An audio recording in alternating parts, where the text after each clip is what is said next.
کیا اب جانتے ہیں کہ دنیا میں ایسے لوگ بھی ہیں جنہوں نے کروڑوں روپے کمائے لیکن آخر میں سب کچھ کھو دیا، اور ایسے لوگ بھی ہیں جنہوں نے عام سی آمدنی سے زندگی بھر کی دولت بنا لی؟ حیران کن بات یہ ہے کہ فرق ان کی ذہانت میں نہیں تھا، فرق صرف ان کے پیسوں کے بارے میں سوچنے کے انداز میں تھا۔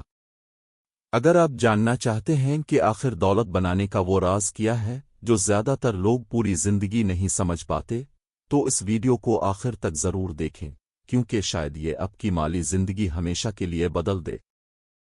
آج ہم بات کریں گے دنیا کی مشہور کتاب دی سائیکالوجی آف منی کی، جس کے مصنف مورگن ہازل ہیں۔ مورگن ہازل ایک معروف مالیاتی مصنف اور سرمایہ کاری کے ماہر ہیں۔ انہوں نے کئی سال لوگوں کے مالی فیصلوں، کامیابیوں اور ناکامیوں کا مشاہدہ کیا۔ انہیں احساس ہوا کہ دولت صرف ریاضی، سرمایہ کاری یا کاروبار کا کھیل نہیں، بلکہ یہ انسانی رویوں، جذبات اور نفسیات کا کھیل ہے۔ اسی حقیقت کو عام اور آسان انداز میں سمجھانے کے لیے انہوں نے یہ کتاب لکھی، جو دنیا بھر میں لاکھوں لوگوں کی سوچ بدل چکی ہے۔ زیادہ تر لوگ سمجھتے ہیں کہ اگر وہ زیادہ پیسے کمانا شروع کر دیں تو وہ لازماً امیر بن جائیں گے، لیکن حقیقت اس کے بالکل برعکس ہے۔ پیسہ کمانا اور دولت بنانا دو مختلف چیزیں ہیں۔ بہت سے لوگ اچھی آمدنی حاصل کرتے ہیں لیکن ان کے پاس کچھ بھی نہیں بچتا، جبکہ کچھ لوگ معمولی آمدنی کے باوجود وقت کے ساتھ بڑی دولت جمع کر لیتے ہیں۔ سوال یہ ہے کہ آخر ایسا کیوں ہوتا ہے؟ اس کی سب سے بڑی وجہ یہ ہے کہ دولت کا تعلق صرف آمدنی سے نہیں بلکہ عادتوں سے ہے۔ اگر ہر اضافی آمدنی کے ساتھ آپ کا خرچ بھی بڑھتا جائے تو جتنا بھی کما لیں آپ ہمیشہ پیچھے رہیں گے۔ لیکن اگر آپ اپنی خواہشات پر قابو پا لیں اور مسلسل بچت اور سرمایہ کاری کریں تو وقت آپ کا سب سے بڑا ساتھی بن جاتا ہے۔ اور یہی وہ مقام ہے جہاں زیادہ تر لوگ سب سے بڑی غلطی کرتے ہیں۔ وہ فوری خوشی کے لیے مستقبل کی آزادی قربان کر دیتے ہیں۔ نئی گاڑی، مہنگا موبائل، برانڈڈ کپڑے، دوسروں کو متاثر کرنے کی خواہش، یہ سب وقتی خوشی دیتے ہیں لیکن خاموشی سے آپ کی مالی طاقت کو کمزور کرتے رہتے ہیں۔ اب ایک لمحے کے لیے سوچیں، اگر آج آپ کے پاس اتنے پیسے ہوں کہ آپ کو کسی کی مرضی کے مطابق زندگی نہ گزارنی پڑے تو کیا وہ اصل دولت نہیں ہوگی؟ مورگن ہازل کہتے ہیں کہ اصل دولت وہ چیز نہیں جو لوگوں کو نظر آتی ہے، اصل دولت وہ ہے جو نظر نہیں آتی۔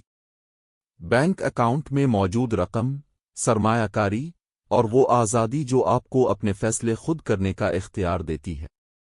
لیکن لوگ اکثر اپنی نظر آنے والی چیزوں پر خرچ کر دیتے ہیں تاکہ دوسروں کو متاثر کر سکیں، اور اس کے بدلے اپنی نظر نہ آنے والی دولت ختم کر دیتے ہیں۔ یہاں ایک دلچسپ حقیقت سامنے آتی ہے۔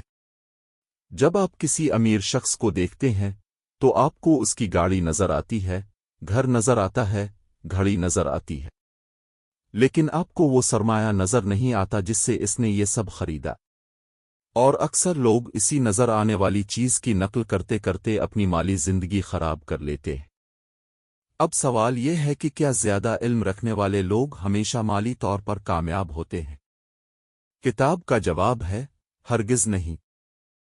تاریخ میں ایسے بے شمار ذہین لوگ گزرے جنہوں نے غلط مالی فیصلوں کی وجہ سے سب کچھ کھو دیا، جبکہ عام تعلیم رکھنے والے لوگوں نے صرف صبر، نظم و ضبط اور مستقل مزاجی سے بڑی دولت بنا لی۔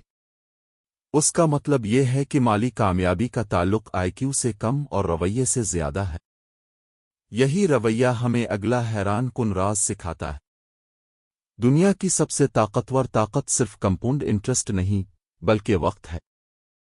چھوٹے چھوٹے فیصلے اگر کئی سال تک مسلسل کیے جائیں تو حیران کن نتائج پیدا کرتے ہیں۔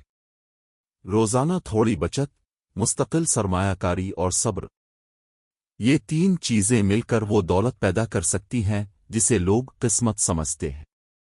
لیکن مسئلہ یہ ہے کہ انسان کو فوری نتیجہ چاہیے ہوتا ہے۔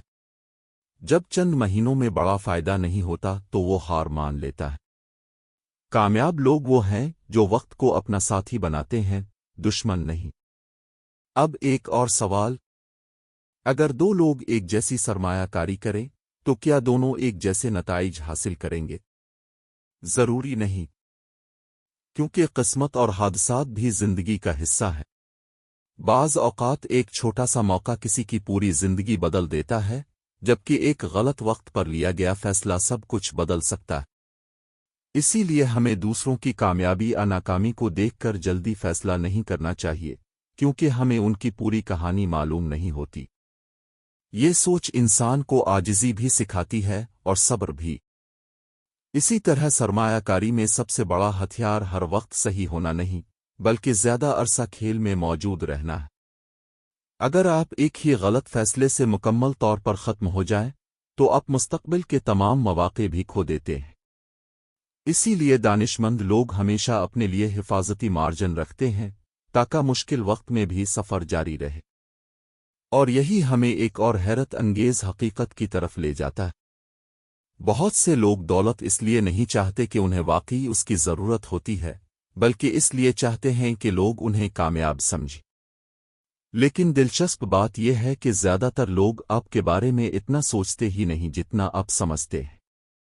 لوگ اپنی زندگی میں مصروف ہیں، اس لیے دوسروں کو متاثر کرنے کے لیے قرض لینا، غیر ضروری خرچ کرنا، اپنی مالی حیثیت سے بڑھ کر زندگی گزارنا دراصل خود کو نقصان پہنچانا۔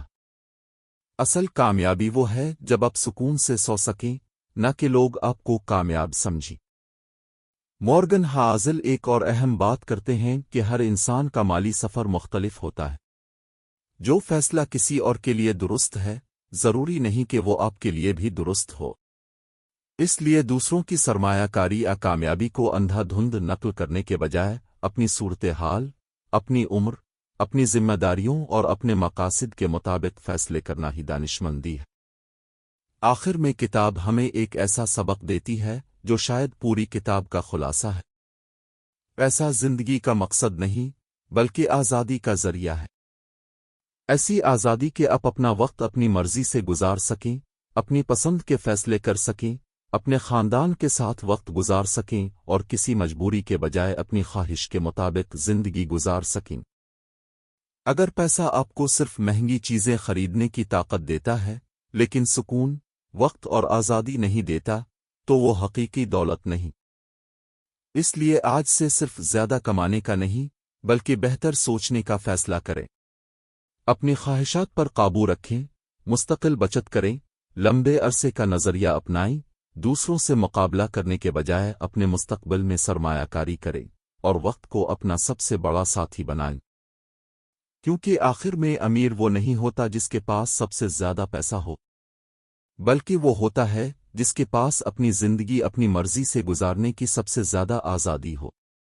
اور اب ایک آخری سوال، اگر آج آپ کی ساری آمدنی ختم ہو جائے تو آپ کتنے دن اپنی موجودہ زندگی اسی معیار کے ساتھ گزار سکتے ہیں؟